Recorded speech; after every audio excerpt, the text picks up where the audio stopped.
Bismillahirrahmanirrahim. Allah Subhanahu wa taala menetapkan bahawa bila kita beribadat kepadanya, kita kena ikhlas. Buat sesuatu hanya kerananya.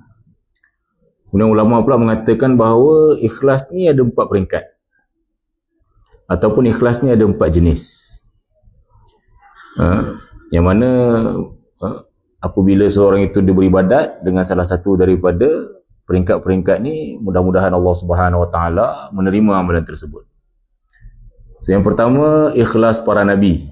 Ini yang paling tinggi lah. Apabila seseorang itu beribadat kepada Tuhannya semata-mata kerana dia hamba dan dia patut melahirkan rasa syukur kepada Tuhannya kerana telah memberikan segala nikmat yang ada. Seperti Nabi SAW beribadat dengan penuh mujahadah sampai bengkak-bengkak kaki. Lalu Aisyah radhiyallahu anha berkata kepada Nabi, kenapa tuan susah payah sedangkan Allah Ta'ala telah mengampunkan untuk tuan kesilapan lalu dan akan datang. Lalu baginda SAW pun menjawab, kalau begitulah keadaannya, kalau itulah nikmatnya, tak bolehkah saya menjadi hamba yang bersyukur?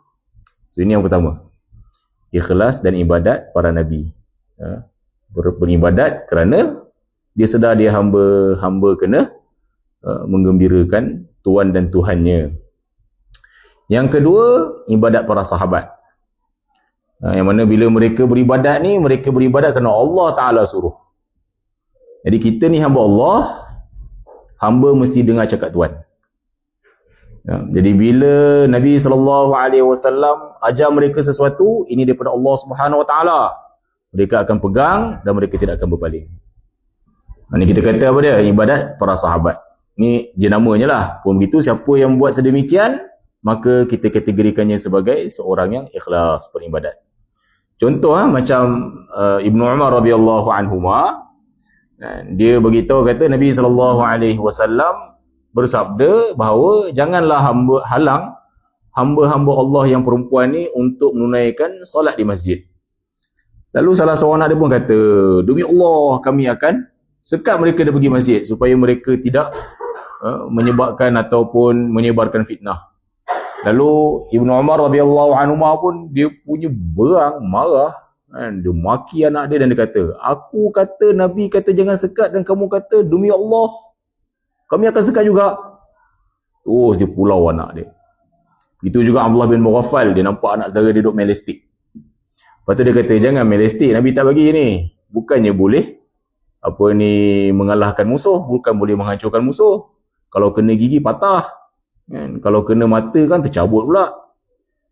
So dia beritahu Nabi SAW tak bagi main lestik, lestik batu. Kemudian kemudian lepas tu dia nampak anak saudara dia main lagi. Lepas tu dia pun kata, aku kata Nabi kata jangan, kamu masih lagi nak main lestik, aku tak nak sembang dengan kamu. Dia pulau anak saudara dia. Ni dia para sahabat. Sami'na wa ata'na. So buat sesuatu kerana Allah Ta'ala suruh. Apa yang Allah suruh, apa yang Nabi ajar, itulah yang terbaik. Siapa yang buat sesuatu kerana Allah suruh, sama ada dia sihat atau sakit, sama ada dia senang atau susah, sama ada dia tengah cergas ataupun tengah lesu, tapi dia buat juga pasal Allah suruh, pastilah amalannya itu akan diterima oleh Allah SWT. Ini menunjukkan yakinnya kepada perintah Allah Subhanahu Wa Taala. Yang ketiga, apabila seseorang itu dia beribadat kerana nak pahala, nak syurga.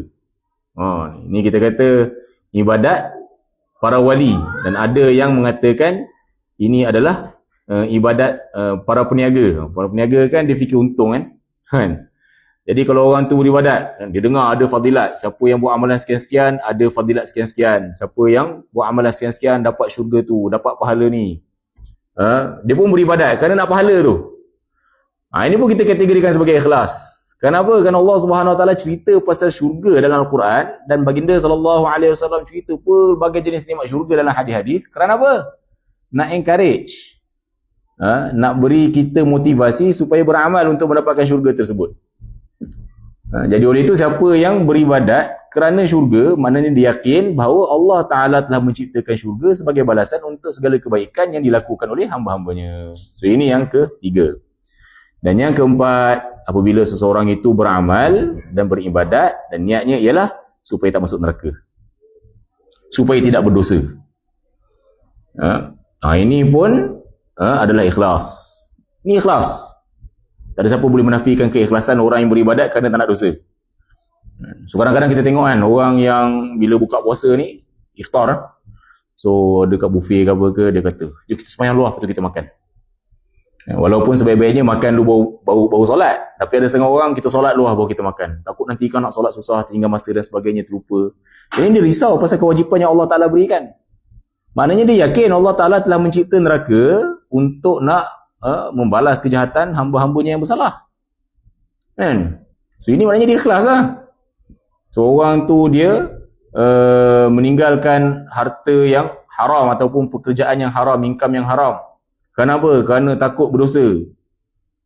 Ini menunjukkan bahawa dia ikhlas. So, mudah-mudahan dapat pahala. So ini 4 jenis ikhlas.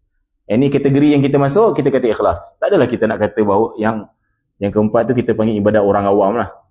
So kita tidak mengatakan bahawa Nabi ni always hamba, tak nak buat dosa, ataupun Nabi tak nak pahala. Tak. Ni cuma penjenamaan sahaja. Even para sahabat pun memang ramai di kalangan mereka yang beribadat kerana hamba, kerana tak nak masuk neraka, ataupun tak nak berdosa, ataupun mereka beribadat kerana nak dapat pahala. Ya bertawuna fadlan minallahi wa ridwana. Allah Ta'ala puji para sahabat dan kata mereka sentiasa mencari kelebihan Allah, nikmat Allah, dan mereka sentiasa mencari keridhaan Allah Subhanahu wa Ta'ala. Jadi oleh itu kalau siapa-siapa datang dan dia kata, siapa yang beribadat kerana nak pahala, dia tak ikhlas. Siapa yang beribadat kerana tak nak masuk neraka, dia tak ikhlas. Ini semua songsang menyimpang daripada ajaran Al-Quran dan ajaran sunnah Rasulullah sallallahu alaihi wasallam. Kalau seorang tu dia kata, saya nak letak ibadat saya ni pada tahap level yang para nabi je, itu nasib kat dia. Tapi jangan kata bahawa yang lain itu semua salah. Kadang-kadang kita dengar orang kata, siapa yang beribadat kerana syurga, mudah-mudahan tak dapat syurga. Siapa yang beribadat kerana tak nak neraka, mudah-mudahan dapat neraka. Wal'iyadzubillah. Siapa kamu nak menentang Allah Subhanahu wa Ta'ala dan Rasulnya? Wabillahi taufiq wal hidayah. Wassalamualaikum warahmatullahi wabarakatuh.